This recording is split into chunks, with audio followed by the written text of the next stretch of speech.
kind of suit is this? It's not a suit, it's you. What the hell did you do to me? When he wakes up and he realizes what he has become and what's left of him, he wants to die. And I think that's also a big portion of the story, is Alex sort of finding a way to find a will to live and to finding a way to still be of service. You say you can save him, but what does that mean? What kind of life will he have? RoboCop's a nostalgic film for me because I grew up with it and I loved it. But Jose Padilla is one of my most favourite filmmakers, and Gary Oldman and Michael Keaton, and you know, as soon as I met John Paul Rutan, I just was instantly fell in love with him, and have become very close with his mother and all, like, you know, and the cast and crew that were assembled. I just thought it was such a wonderful recipe for a remake of a film like this, because these things can go either way, you know what I mean? Yeah. And I just thought, if I'm going to do something like this, this is the one. Americans don't want a machine. They want a product with a conscience. They want something that knows what it feels like to be human. He is determined to stick to his vision, and he isn't really going to let anyone stop him. And at some point, I think he crosses the line.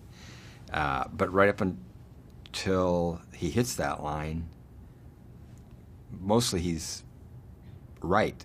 You know, it's a corporation, and he's not stupid. You know, he not only digs the technology and believes in the technology, he knows he's got to market it. Yeah. You know. The software sends the information to the brain. Then the brain relates this to the AI module. You know, a year later. And our computers finished the job. Raymond, you wanted a man inside a machine, and that's what you've got, but the human element will always be present. He's the conscience of the movie, and he's also the Dr. Frankenstein of the movie.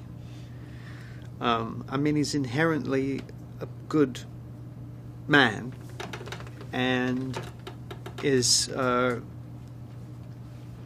lured or seduced by the corporation with funding so that he can continue his research if he gets involved with the RoboCop project.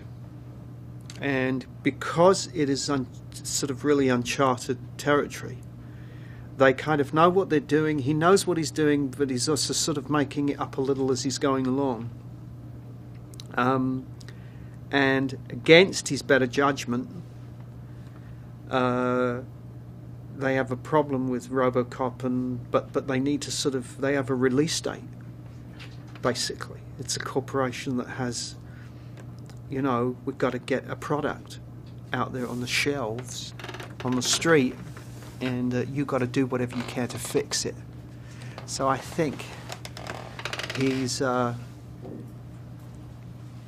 you know, he knows, and so he goes in and tweaks around with Alex Murphy, and he knows that he shouldn't be doing it, and he knows that just ethically it is the wrong thing to do. I mean, he does take responsibility for it at the end, which I think is a very rare thing in these days. So I thought I commend him for actually doing it. But he's a complex character. Yeah. The biggest treat of making this movie, and you know, one of my biggest dreams coming true, to get to work with Gary Oldman, you know, and to get to do, you know, very dramatic scenes together where we're completely locked in.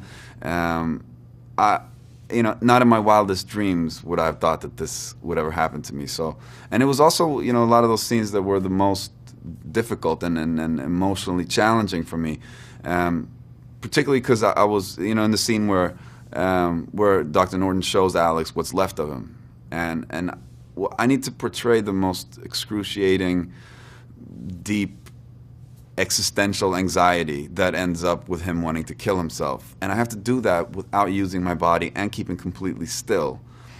And that really raises the difficulty level, because as an actor, you really want to use your body, because that's how you access a lot of those feelings. I didn't have that luxury, but then I did have the luxury of looking into Gary Oldman's truthful eyes while doing it. So that made it a lot easier. And he's one of the actors with whom I've always wanted to work, Gary. So it was great to be able to do scenes with Gary because he's so great. And then I saw the movie, the finished product, and I thought, oh, that's really interesting. Even though you know what you're doing when you're in the scene, to see it in the context of the entire movie was really fun. His character is so soulful and caring, and at the same time, kind of practical. And I totally manipulate him. You know, I just work this guy.